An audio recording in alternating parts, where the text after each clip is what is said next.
आप एक बहुत बड़ी डेंजर कंडीशन में हो अगर आपके साथ ये चीज़ें हो रही हैं तो। पढ़ाई या अपने काम में मन नहीं लगता, ओवर थिंकिंग की वजह से नींद नहीं आती देर रात तक, एंग्जाइटी होती है, कुछ पता नहीं है लाइफ में आगे क्या होगा।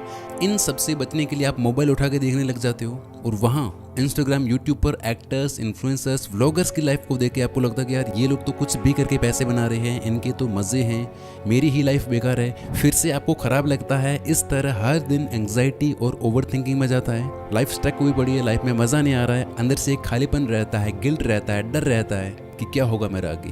तो मैं आपको बता दूं कि ये एक लूप है जिसमें 90% से भी ज़्यादा लोग फंसे हुए हैं, लेकिन कोई भी किसी से भी इसके बारे में बात नहीं कर रहा और ना ही इस टॉपिक पर आपको डिटेल में कोई वीडियो मिलती है। मैं इस पे वीडियो बना रहा हूँ बिकॉज ये सारी चीज़ें मैंने फेस की हैं और इसके बाद पूरी तरह से ओवरकम भी किए।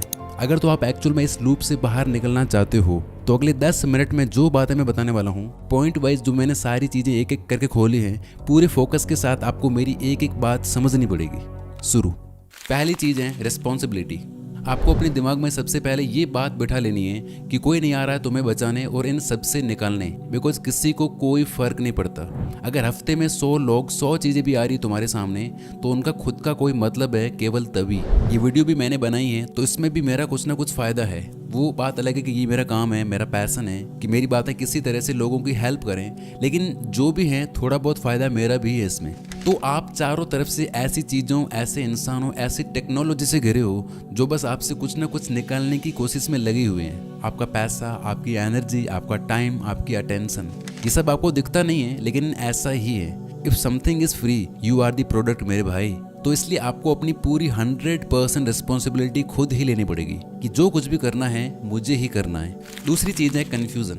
करना तो बहुत कुछ चाहता हूँ लाइफ में, लेकिन होता क्यों नहीं है? कॉन्फिडेंस कहाँ से लाऊं? तो देखो इसका पहला रीज़न है, मैं थोड़ा डीप में जाऊँगा, हो सके तो आप पकड़ने की कोशिश करना। पहला रीज़न है कि आप अंदर से ये चीज़ मान के बैठे हो कि मैं छोटा हूँ, मेरे में कुछ खास नहीं है। जो लोग फेमस है, जिन्हें सक्सेस मिली है या जो ऑनलाइन पैसा बना रहे हैं, उनमें कुछ खास है। यहाँ आप पहली ही नज़र में उनको खुद से ऊपर रख के खुद को नीचे रख दे रहे हो, खुद को अंडर एस्टिमेट कर रहे हो। आप ये सच नहीं देख पाते कि वो लोग भी इंसान ही हैं। फ़र्क है तो सिर्फ इतना कि वो बस किसी स्किल पर बैठे हैं, उन्होंने एक चीज़ में अपना टाइम इन्वेस्ट किया है। दूसरा रीज़न है आप लोग एक व्यूअर, एक यूज़र बने हुए हो। इंस्टाग्राम पे, यूट्यूब, ट्विटर, स्नैपचैट, इन पे आप बस बहुत सारी चीज़ें देख के इन्फॉर्मेशन दिमाग में घुसा के आगे बढ़ रहे हो। कुछ उड़ते उड़ते फैक्ट्स हो गए, कुछ बातें, किसी ने कुछ कह दिया, ये कंट्रोवर्सी, वो कंट्रोवर्सी। हालांकि इन चीज़ों का कोई मतलब नहीं है, क्योंकि अगले दिन उठते ही ये सब चीज़ें आपके दिमाग से वाइप आउट हो चुकी होती है, आप सब भूल चुके होते हो। लेकिन फिर भी आप हर दिन यही सेम चीज़ें करते हो और तुम्हारा ऑलमोस्ट हर दिन सेम है, यानी जिससे आपकी लाइफ में घंटा फर्क नहीं आने वाला। आप वही कचरा दिमाग में रोज़ भरते हो बिना इस बात की परवाह किए कि कल ये सारी चीज़ें, ये सारी बिना मतलब की बातें, ये फीलिंग्स दिमाग से साफ हो जानी है, कुछ भी याद नहीं रहना। और इसलिए ही आपको ये सब करने के बाद खाली लगता है। मैंने कहा था ना कि ये एक लूप है और उस लूप को चला रहे हो आप। फिर आता है मोटिवेशन, डीमोटिवेशन। अब देखो आप किसी दिन मोटिवेट जरूर हुए होंगे कि यार अब बदलना ही है खुद को, कुछ करना ही है लाइफ में। कोई मोटिवेशनल वीडियो देख लिया, कोई बात सुन ली, इंटरव्यू देख लिया किसी का, जिससे आपको अंदर से कॉन्फिडेंस आ गया कि कल से सब कुछ बदलना ही है। और अगले दिन पता चलता है हम कुछ और ही फील कर रहे होते हैं। वो एनर्जी, वो मोटिवेशन, वो कॉन्फिडेंस जो कल फील हो रहा था, टोटली सब गायब हो चुका होता है। क्यों? क्योंकि फिर से आप उन्हीं चीज़ों में आके फंस चुके हो ना। आपने ऑलरेडी अपने आप को, अपने दिमाग को 40 जगह पे इन्वेस्ट करके रखा है। इन्फ्लुएंसर्स और सेलिब्रिटीज़ की पर्सनल लाइफ से लेके कंट्रोवर्सीज तक, सुबह उठते ही स्टेटस स्टोरीज देखने से लेके दोस्तों ने जो रील्स भेजी हैं उन्हें खत्म करने तक। जिस तरह एक क्रिकेटर प्रैक्टिस करता है और उसमें वो अच्छा होता चला जाता है, उसी तरह आपने इन्हीं चीज़ों की प्रैक्टिस की है। तो जिस चीज़ के दिमाग में पैटर्न बने होते हैं, दिमाग उन्हीं पैटर्न्स पे चलना पसंद करेगा। वो नया रास्ता बनाने में मेहनत क्यों करेगा? इसी वजह से जैसे ही आप अगले दिन सुबह उठते हो कि आज मुझे एक्शंस लेने हैं, लाइफ में चेंज लाना है, इन चीज़ों की वजह से एक्शंस लेना तो दूर, आपका दिमाग खुद के बारे में सोच भी नहीं पाता। आप में इतनी एनर्जी, इतनी विल पावर ही नहीं रहती कि आप कुछ सही चीज़ शुरू भी कर पाओ, क्योंकि वो सारी चीज़ें जिनकी आपने प्रैक्टिस करके रखी है, ये सब चीज़ें तुम्हें वापस घसीट लेती है। तुम उठते ही फिर से खींचे चले जाते हो उनकी तरफ। सच बताना कि आप कितनी बार ही मोटिवेट हुए होंगे, लेकिन फिर से वहीं आके स्टक क्यों हो जाते हो? तो ऐसे एकदम से आप इन सब से बाहर नहीं आ सकते। जैसे आप किसी नदी में नाव से बहुत स्पीड में जा रहे हो, उसके फ्लो की डायरेक्शन में, और तब आपको एकदम से पता चलता है कि यार मैं गलत जा रहा हूँ, सही जगह तो पीछे रह गई। अब आप एकदम से नाव को रोककर बिल्कुल अपोजिट डायरेक्शन में चलना कैसे शुरू कर दोगे? नहीं होगा ना ऐसा। किनारे पे आना पड़ेगा ना धीरे से पहले। तो आपको इन सब बेमतलब की चीज़ों से धीरे धीरे किनारे करना है खुद को, दिमाग को ट्रिक करना पड़ेगा। पर कैसे? नंबर 4, प्लानिंग से। जैसे ही आपको खराब लगने लगे, मोबाइल और फालतू चीजों के बजाय कॉपी पेन लो और कुछ वक्त अपने साथ बैठ के लिखो चीजों को। कौन सी चीज, कौन सा एग्जाम, कितने मार्क्स लाने हैं, कौन सी स्किल मास्टर करनी है और क्या इन सब के लिए एक्शंस लेने हैं, ये सब क्लियर करना पड़ेगा और ये हो जाएगा। बस पेन कॉपी लेके बैठने की देरी है। मैं 100% गारंटी दे सकता हूँ 99% लोगों के साथ ये ओवर थिंकिंग और ये चीजें इसलिए होती है क्योंकि उन्हें पता ही नहीं है कि उन्हें करना क्या है, एग्जैक्टली चाहिए क्या लाइफ में। दिक्कत ये है कि हम अपने अंदर की आवाज़ नहीं सुनते। गिल्टी फील होता है ना घटिया चीज़ें करने के बाद, वही है अंदर की आवाज़। आप उसी आवाज़ को टीवी देख के, सो के, फ़ोन उठाकर, रील स्क्रॉल करके दबा दे रहे हो। और फिर जब फ़ोन साइड में रखते हो तो सच्चाई फिर सामने आ जाती है लाइफ की कि मैं क्या कर रहा हूँ लाइफ में, मेरा क्या होगा आगे। ये एक लॉ है साइकोलॉजी में जो कहता है कि अगर आप किसी प्रॉब्लम को क्लियरली लिख पाओ तो आपकी आधी प्रॉब्लम वहीं सॉल्व हो जाती है। इसलिए भाई वीडियो के बाद किसी भी हालत में कॉपी पेन लेके 30 मिनट बैठना अपने साथ और क्रिस्टल क्लियर करना चीज़ों को। 5वीं चीज़ आती है एग्जीक्यूशन। 1 साल पहले तक मैं वीडियो एडिटिंग मोबाइल में किया करता था, फिर लैपटॉप लिया और प्रीमियर प्रो जब ओपन किया, हालत टाइट हो गई मेरी। समझ ही नहीं आ रहा था कि क्या करूं इसमें और है क्या ये। फिर डर के मारे मैंने 5 दिन उसे ओपन ही नहीं किया। फिर मैंने एक दिन डिसाइड किया कि मैं रोज 1 घंटा खुद को बिठा लूंगा। 1 घंटा रोज इस पे बैठना है, बस चाहे मन हो या ना हो, बस सीखने बैठना है। और अब तक मैं इसे ठीक ठाक सीख गया हूँ। तो अब आपको जो भी चाहिए, जो भी आपका गोल है, जो लिखने के बाद क्लियर होगा, तो उसके बाद जोश में आके आपको इंटेंस एक्शंस नहीं लेने, वो सिर्फ 2-4 दिन के लिए ही चलेगा। आप अपने बड़े गोल को दिमाग के सामने पेश मत करो, बिकॉज बड़े गोल को देखकर आपका दिमाग डर जाएगा और वापस आपको उसी लूप में ले जाएगा।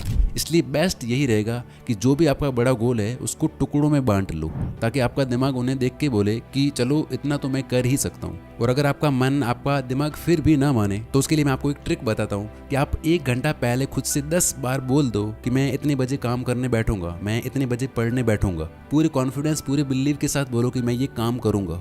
और ये बहुत ज़्यादा पावरफुल है, जिसकी बात मैंने इस वीडियो में की है। जैसे कि मैं 3 बजे पढ़ने बैठूंगा और मान लो आपका मन फिर भी ना करे उस वक्त, तो आप अपने ब्रेन को ट्रिक करने के लिए उस वक्त अपनी टेबल, अपना रूम जहाँ भी आप बैठते हो, अपना काम करते हो, उसे ऑर्गेनाइज करो, साफ सफाई करो जहाँ भी आप बैठते हो। तब आपका मूड बनने लगेगा क्योंकि ये करके आपने अपने ब्रेन को ट्रिक किया है। फिर बस बैठ जाओ 30 मिनट या 45 मिनट का टाइमर लगा के।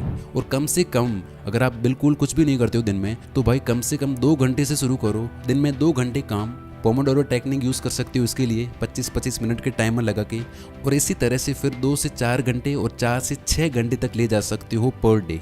नंबर 6 और लास्ट, आपकी एनर्जी। जब आप सुबह उठते हो तो आपके पास एक limited amount of energy, limited amount of will power होती है। तो अगर आप पहले फालतू चीज़ें, फालतू हैबिट्स परफॉर्म करते हो तो बाद में ज़रूरी चीज़ों के लिए ना टाइम रहता है और ना ही एनर्जी। ये चीज़ें पीछे छूट जाती है। लेकिन अगर आप इसका उल्टा करते हो, अगर पहले जरूरी टास्क कंप्लीट करते हो और फिर एंड में बाकी चीज़ें करते हो, तो आप देख सकते हो कि सब कुछ फिट हो जाता है। यानी मज़े या फन देने वाली एक्टिविटीज़ आप कभी भी कर सकते हो, लेकिन फोकस्ड काम सिर्फ हाई एनर्जी वाले टाइम में ही होगा। तो दिन के पहले हाफ में 3 से 4 घंटे जो एक्चुअल में सही चीज़ें हैं वो करो। ऐसा नहीं करोगे तो फिर आपके मोबाइल और उसी लूप में फंसने के चांस ज़्यादा हो जाते हैं। लेकिन दिन की शुरुआत ही अच्छे से हो गई अगर, तो पूरा दिन आपका बेस्ट जाएगा। और मान लो बाई चांस कभी लेट उठ गए, मोबाइल चला लिया, 1-1.5 घंटा वेस्ट कर दिया, तो गिल्ट ट्रिप पे मत निकलना कि यार 1 घंटा खराब होने की वजह से शेड्यूल ही बिगड़ गया, आज का दिन तो गया, अब कल से करूंगा। नो, आप ये चीज़ समझो कि ये एक हैबिट बन जाती है बाद में। फिर आप ये रोज़ करोगे, रोज़ बहाने दोगे। गिल्ट या जो भी आपको खराब लगता है या जो डाउट आता है कि यार क्या होगा मेरा लाइफ में, वो एक्शंस के एब्सेंस में होता है। जब आप फ्री बैठे होते हो तब ये चीज़ें होती है। इसलिए हुआ सो हुआ, गिल्ट आए, खराब लगे तो उसी वक्त बिना ज़्यादा सोचे 30 मिनट का टाइमर लगाओ और शुरू हो जाओ। बस मज़ा आए चाहे ना आए, मन हो चाहे ना हो, काम कर दो बस। और आप देखोगे कि 30 मिनट के बाद आपको ऑटोमेटिकली सही फील होने लगेगा। आपको कॉन्फिडेंस फील होना शुरू हो जाएगा कि हाँ यार, मैं भी बहुत कुछ कर सकता हूँ लाइफ में। मैं भी एक बुक पढ़ रहा था 1% फॉर्मूला करके, उसमें एक बड़ी कमाल की लाइन मैंने पढ़ी कि मैं निष्क्रियता की वजह से अपनी जगह पर अटका हुआ था, लेकिन अगर मैं बस कार्य करना शुरू कर दूं तो मैं उस निष्क्रियता को तोड़ दूंगा, मैं गति बना लूंगा और गतिमान बना रहूंगा। और लास्ट में मैं आपसे बस यही कहूंगा कि गंदा होने के लिए आपको कुछ नहीं करना पड़ता, आप बस बैठे रहो तो अपने आप हो जाओगे। लेकिन साफ सुथरा बने रहने के लिए आपको थोड़ा हाथ पैर मारना पड़ता है, कर्म करना पड़ता है। अगर आप कुछ नहीं करोगे तो आपके बुरे दिन यूं ही आ जाएंगे अपने आप। लेकिन हर दिन कुछ सही चीज़ें करते रहे, भले ही वो थोड़ी अनकंफर्टेबल हो, पर फिर भी आप करते रहे तो आपकी लाइफ पहले से बहुत ज़्यादा अच्छी हो जाएगी। और जब खराब फील हो, कॉन्फिडेंस लो हो जाए, डाउट आने लगे, तो याद रखना, भागना नहीं है, दुख को ढकना नहीं है, दुख को मिटाना है, सामना करना है। लाइक जब मेरा मूड खराब होता है, सही फील नहीं हो रहा होता, तो मैं पुशअप्स लगाता हूँ या फिर कोई बुक उठा के उसके 2-4 पेज पढ़ लेता हूँ और मूड में फर्क आ जाता है। लेकिन मैक्सिमम लोग इसके लिए रील्स या टीवी देखते होंगे, लेकिन वो करने से और ज़्यादा खराब लगता है। तो दुख को ढको मत, मिटाओ, एक्शंस लो। और मैं नहीं कह रहा सोशल मीडिया और बाकी चीज़ें करना पूरी तरह से छोड़ दो, करो, लेकिन एक लिमिट में। डिस्ट्रैक्शन के लिए भी एक टाइम फिक्स करो और उस वक्त करो ये सब, जैसे दोपहर में आधा घंटा और नाइट में 1 घंटा। तो ये शॉर्ट और सिंपल गाइड दी है मैंने आपको, लेकिन ये सिर्फ ट्रेलर था, पूरी पिक्चर अभी बाकी है मेरे दोस्त। मैं पूरी एक फुल गाइड ला रहा हूँ इस पे कि how to make the greatest comeback of your life. 15-18 minute की वीडियो होगी, उसमें एक एक चीज़ को ढंग से देखेंगे। और वीडियो आ गई होगी तो पिन कमेंट में लिंक मिल जाएगा या फिर आपको यहाँ एंड स्क्रीन पे दिख जाएगी। तब तक आप इस वीडियो में बताई बातें फॉलो करें। Wish you all the very best. Thank you so much for watching this video.